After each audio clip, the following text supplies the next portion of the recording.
görmürəm və dərdlərimi bölmürəm, sən hardasan? Məsafələr dəlidir, səbəbsiz ayrılıq nədir, bir anlasan.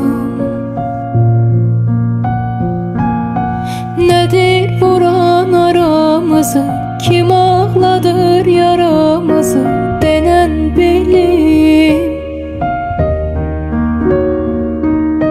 Sən ey ruhunu sevdim, uzaqdan de necə sevim, de sevgilim.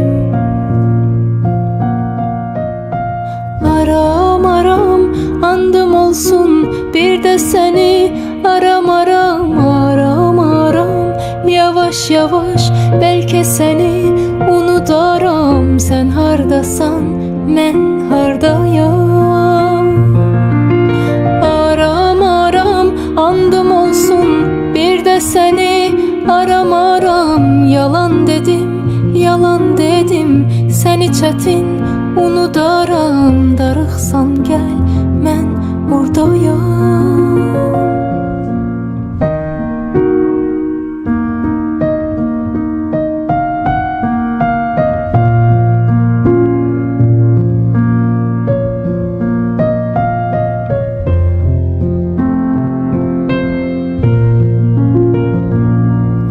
Nedir vuran aramızı, kim ağladır yaramızı, denen bilim.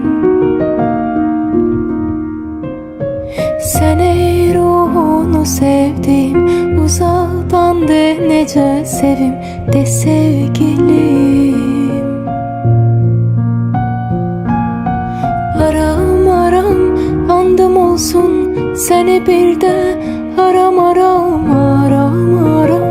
Yavaş yavaş belki seni unudaram, sen hardasan, mən hardayam.